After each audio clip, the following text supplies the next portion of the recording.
Hi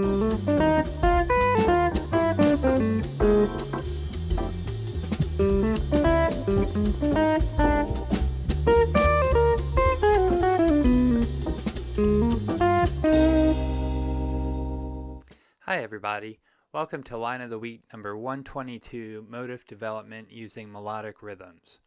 This week's line is based on a chord progression found in Miles Davis's standard tune called Solar, or Solar, however you want to pronounce it. Here are the chords to the progression. The chords are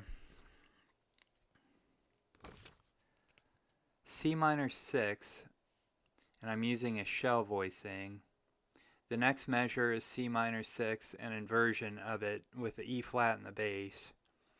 Then we go to G minor 7, another shell voicing, and then G flat 7, which is a tritone substitution for C7.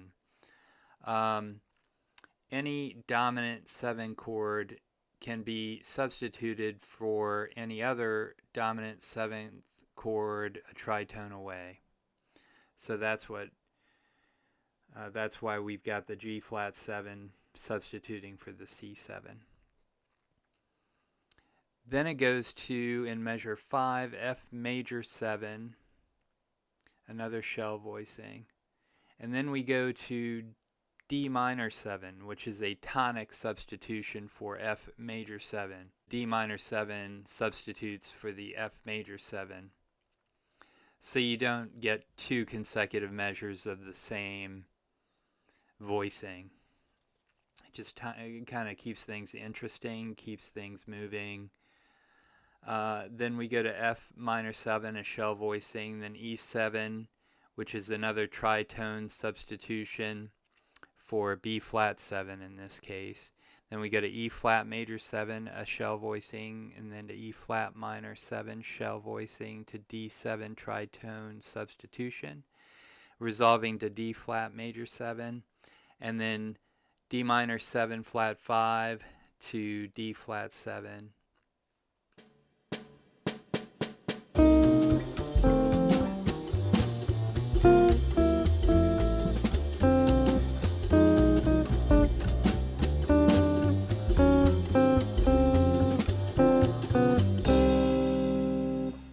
I'd like to talk briefly about a concept called low interval limits.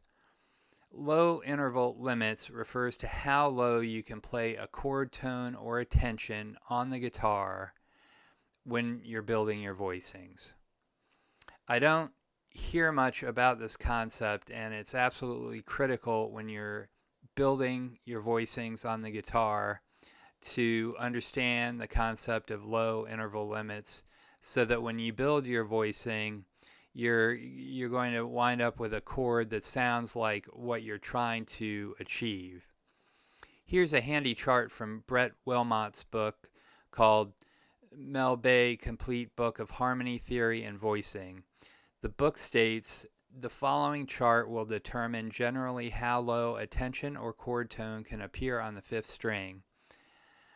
I refer to this chart frequently when I'm trying to build a voicing to make sure that I don't come up with a voicing that's inappropriate for the chord symbol on the lead sheet.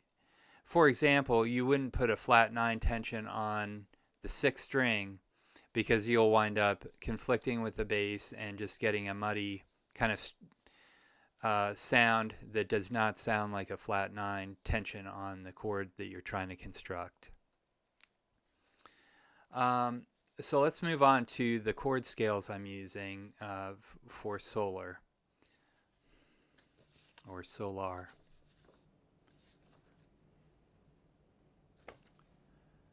The chord scales are C melodic minor, going to F major, going to D flat melodic minor, C pentatonic, and then going to E flat major, and then B melodic minor, and then B flat pentatonic, going to D flat major, to A melodic minor, to A flat pentatonic, to F melodic minor, and then to A flat melodic minor. As always, when I refer to the chord scales, I'm referring to the parent chord scale instead of the technical mode. I use these chord scales as a source of notes for improvising and also for determining which tensions are available for comping. Here's the melodic rhythm I'm using this week. The motif is from Jerry Bergonzi's book, Volume 4, Melodic Rhythms Used with Permission.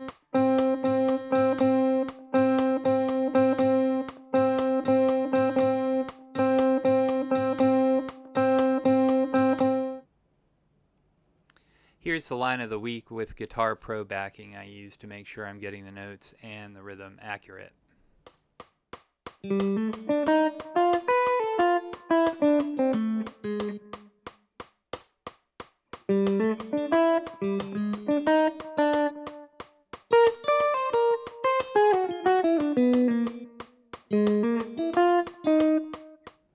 I'd like to say a few things about the line.